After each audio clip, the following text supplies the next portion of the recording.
মুন্সিগঞ্জে মাত্রাতিরিক্ত আর্সেনিকের দাপট, বাড়িতে বাড়িতে আর্সেনিক যুক্ত টিউবওয়েল। নলকূপের পানি ব্যবহার না করতে সতর্ক করে লাল চিহ্ন দেওয়া হয়েছে।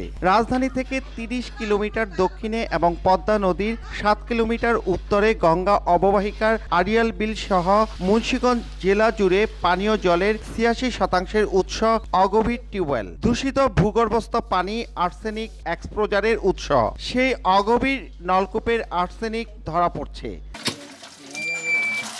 লৌহজংয়ের কারপাশা গ্রামে আর্সেনিক বিষের কারণে এক ব্যক্তির মৃত্যুর দাবি পরিবারের। অসচেতনতায় ঝুঁকিতে রয়েছে বহু মানুষ। আর্সেনিকের বিষক্রিয়া থেকে রক্ষায় আর্সেনিক যুক্ত নলকূপের পানি পান এবং রান্নার কাজে ব্যবহার না করার পরামর্শ বিশেষজ্ঞদের। তা জানার পরও নিরাপদ পানি সহজলভ্য না হয় এ নিষেধ মানছেন না অনেকে। আর্সেনিক পানি লেগে আমরা খাইতে পারি না, অন্য বাড়ির থেকে আইনা পানি খাই, কুরুচ দিয়া গেছে, এই লেগে আমরা করতে পারি না। এই বাড়ির এই পানি আমাকে খাইতে হয়। বিষাক্ত পানি পরীক্ষা কইরা লাল কুরুচুনি দিয়ে গেছে, ওখানে আমরা কোথাও পানি পাই না, মানে এই পানি বাধ্য হয়ে ব্যবহার করতেছি। গ্রাম জুড়ে এরকম অবস্থা, কেউ কলে পানি পালো না, এটি আর্সেনিক পানি, কারোর চিহ্ন দেওয়া গেছে, এই পানি খাওয়া যায় না, খুবই অসুবিধা হইতেছে সবার। জনস্বাস্থ্য প্রকৌশল বিভাগ বলছে তারা গভীর নলকূপ সরবরাহ করলেও তা পর্যাপ্ত নয়। টিউবওয়েলগুলোয় দুই একটা যদি আমরা আর্সেনিক পাই, সেক্ষেত্রে আমরা reverse osmosis plant, that means আরও প্ল্যান্ট বসাই,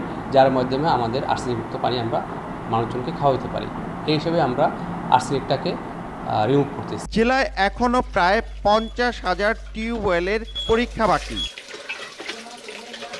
জেলার ৩৯,৮৯৯টি টিউবওয়েলে আর্সেনিক শনাক্ত হয়েছে। জেলাবাসীকে বিশুদ্ধ খাবার পানি নিশ্চিত করার লক্ষ্যে ভূগর্ভস্থ পানির উপর চাপ কমানোর পরামর্শ দিয়েছে জেলার জনস্বাস্থ্য প্রকৌশল অধিদপ্তর। মুন্সিগঞ্জের ইদ্রাকপুর থেকে নাসির উদ্দিন উজ্জ্বল, সময় সংবাদ।